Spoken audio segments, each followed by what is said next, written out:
મિત્રો રામ રામ સીતારામ જય Shri Krishna. I hope કે આપ શું મજામાં હશો. તો આપણે પહોંચી ગયા છીએ સુરત સિટીની અંદર. તો જો કેવું સરસ મજાનો નજારો છે. સવાર જ પડ્યું છે હજી અને કાંઈ થોડી કઈ તે વાર લાગી નથી.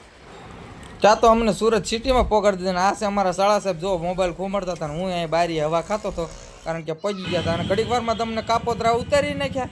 કાપોતરા ઉતાર્યા ત્યાં તો અમને ઘડીક થયું ત્યાં અમારા ભત્રીજા સાહેબ લેવાય આવી ગયા. બરાબર થોડીક વાર લાગી ત્યાં બધા પહોંચ્યા ઘરે. મારા ભાઈ ને બધા બેઠા હતા એના રૂમે પહોંચ્યા. અને પછી નાસ્તામાં તમને કોઈ ફાફડિયા ગાંઠિયા અને ઘીવાળી રોટલી ને શાક ને સબજોપાટી બોલાવી લીધી. ને મારા હાળા સાહેબ બોલવા મળ્યા. સ્વાધ્યાયના કંઈક હશે જમવા બે તારે બોલે એટલે એ બોલવા મળ્યા હતા. પછી તો અમે જમી કારવી નીહરી ગયા અમારા શાળા સાહેબના સાસરાના ઘર તરફ. બરાબર તો ચાલો બન્યા રહેજો વિડીયોમાં, મજા આવશે. નવા હોય તો લાઈક સબસ્ક્રાઈબ અને કોમેન્ટ કરવાનું ભૂલતા નહીં.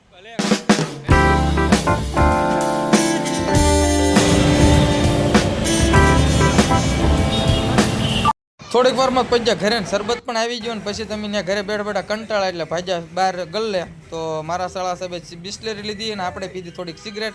કારણ કોઈ જે પીતા નથી પણ મહેમાનનો આગ્રહ હતો એટલે પીવી પડી. અને આ છે આપણા ભત્રીજા ભાઈ ઓલા સાહેબ સોરી. તો વિડીયોમાં મજા આવશે તો લાઈક સબસ્ક્રાઈબ ને કોમેન્ટ કરવાનું ભૂલતા નહીં. ના છે સુરતની દુકાન. જો અહીંયા અમારા શાળા સાહેબ પાણી પીતા હતા. અને પછી તો શું છે જમવાનો ટાઈમ થઈ ગયો હતો એટલે જમવાનું જો ફર્સ્ટ ક્લાસ બનાવી નાખ્યું હતું. અને શું શું છે જમવાનું જોઈ શકો છો તમે.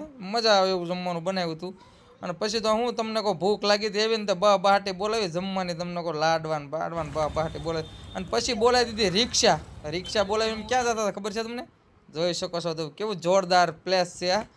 ફરવા લાયક મસ્ત છે સુરતની અંદર. આ ક્યાં આવેલું છે ને શું છે મને કોમેન્ટમાં જરૂરથી કહેજો. અને મજા આવશે બના રહેજો વિડીયોની અંદર.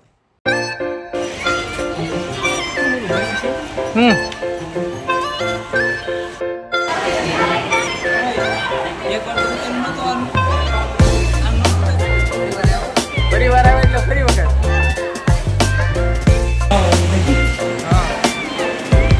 આવું જ હતું.